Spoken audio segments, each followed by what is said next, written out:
All right, so we got a decent amount of content here today. Nothing too crazy or out of the usual.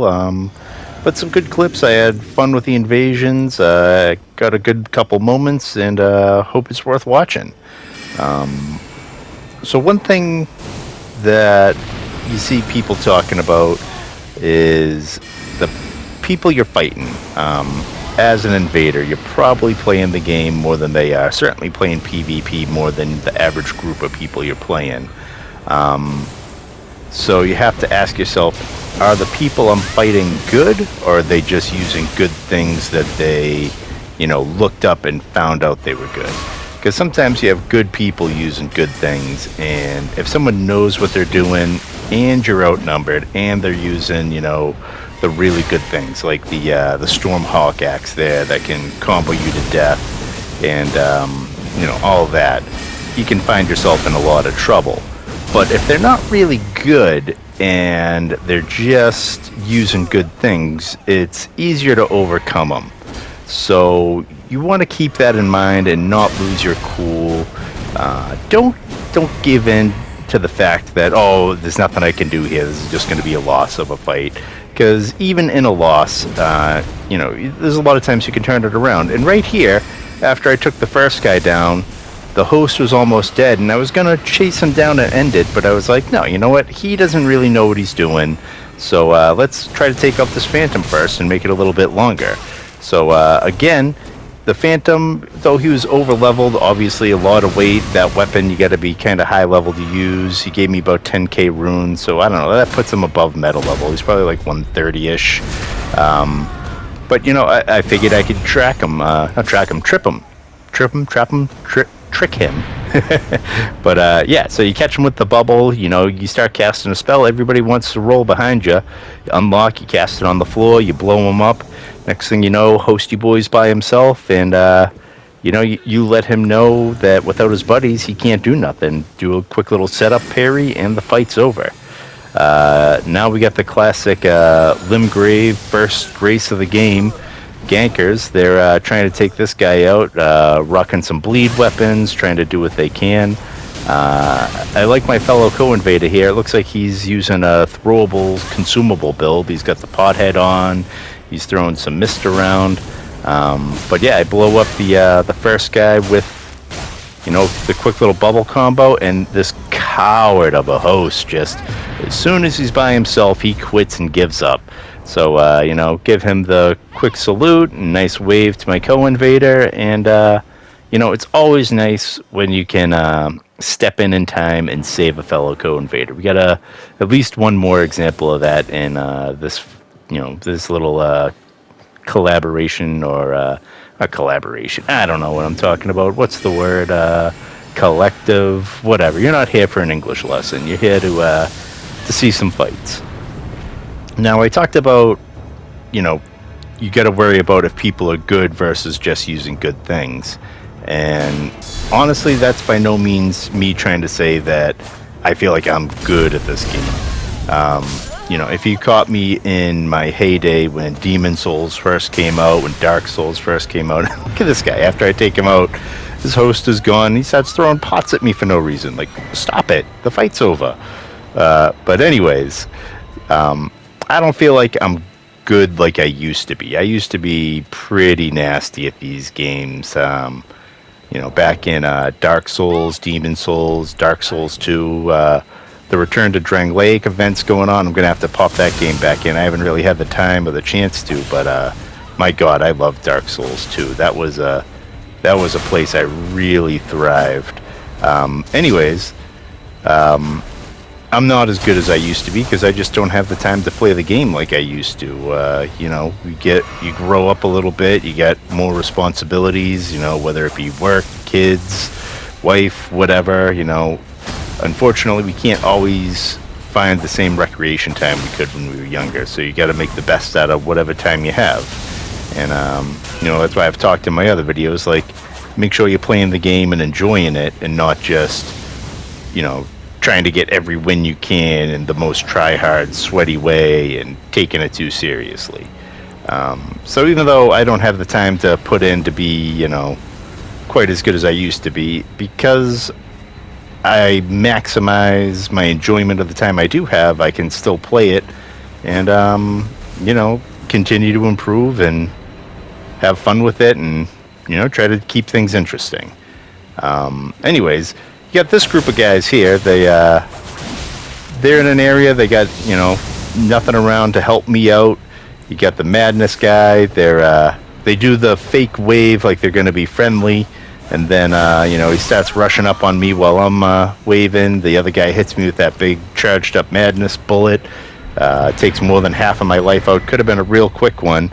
But, you find yourself in a tough situation. You got to find a way to survive, get that moment to breathe and think. And then next thing you know, you get a fully charged R2 with a Cragblade Twin Blade, and you take the guy out in one hit. And, I don't always like killing people in one hit, but as you know, sometimes it's real satisfying too. So we got these guys here, and I'm up on my, more my 138, 139, 137, I don't know, wherever this bubble build was. But it's mostly meta level. Everyone's got complete builds here. I charge up a bubble, and again, people just, not everybody knows how to fight. Some people are going to jump into a bubble of death for no reason. And all you can do is laugh and enjoy it. So even if you're in a situation that looks bad, you get that the power mage there all snowed up with the Dark Moon Greatsword. They look dangerous, but you can make things work if you just find a way and don't lose your cool. So here we get two people in the capital. The bubble splash almost takes him out. He almost saved his buddy there. Almost got enough time, but I was able to just finish him off. Again, the bubble does so much damage if you can charge it up and catch him on a roll or whatever. And now it's a quick 1v1. Try to take a little bit of cover. This guy's he's gonna throw out more dragon spells. That's fine. I'll throw another bubble, and now it's time to have a little bit of fun with him. So he's throwing out poison mist now, so I'll throw my own mist down, and I see that I didn't quite get it in the room where I wanted, so I recast it, which is good because it just spreads it out a little more. The guy's Bloodhound Fang happy now, so I take a hit. I thought he was going to redo it, but instead he just stays in the mist and he gets melted.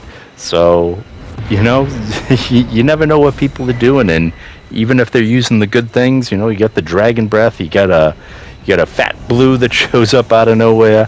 But even when they're using good things, they're not always good. So get away from the immediate danger, find yourself a break, and you can always turn the tide. And even if you don't win the invasion, if you can put up a good fight, it's always something you can hang your hat on. Here I saw, we got an invader. He's fighting. It looks like they're not ganking. I don't know if they were ganking before I got here, but I only ever saw the 2 health bars. So I figure I'll give these guys the benefit of the doubt. I'm not going to jump in if they got a good duel going. The host looks like he's not interfering. So, I back off here, and I see the host is starting to sneak in, so I pull out the spell, but he's focused on me, not on ganking, so I T-pose up, and now I'm thinking he's looking a little suspicious, so let me get in there before he can do something dirty. He tries it, and now I decide I got to take him out. And thankfully, I didn't blow up the invader too. Just took that guy out, give him another little T-pose, and he's happy he didn't get murdered after the quote-unquote honor duel didn't go their way. And show him a little strength, show him a little pride, and it's just another good day to be invading. This guy here, he's picking on plants. He's throwing the fire at him, so I'll throw a bubble at him.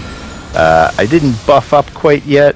I figure he's going to hide in the corner over there, so I throw a little bit of the mist down. I get another fellow dragon enthusiast. Well, not a fellow one. I've never even used a dragon spell, I don't think. It's one of those spells I figure I should mess around with. They seem like they could be fun, but I'm so soured on them. But ducked right underneath that there. usually if that spell hits, that hits like a truck. But I got underneath them, and all he can do is bite away from me, I guess. I've never really just stood my ground and tried to walk underneath them before, so good to know I can do that for the future.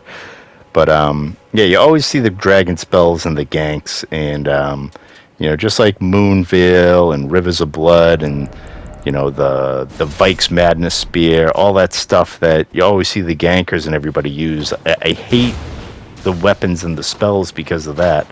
Like, you've probably never seen me cast Comet or any of the quote unquote good spells, the Great Bow spell.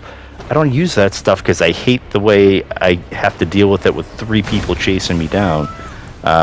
Here, I was trying to take some pop shots at these guys from the top with with the cannon, and usually the cannon pushes you backwards. Somehow, that pushed me forward off the cliff. I've never had that happen before, and now I find myself I'm in a dirty, dangerous situation. Spellboy's doing a lot more damage than I would have liked to have seen, and he's casting away. I can't quite get out of the range. Trying to make space, do something to slow him down so I can, come to my senses. But all I can do is just kind of run and panic. Can't get any kind of thing to slow him down. The tree saves me there, and I figure I'm in a world of hurt, but you throw out that last-ditch effort, the Hail Mary, the giant bubble takes him down, and, we ended on a high note.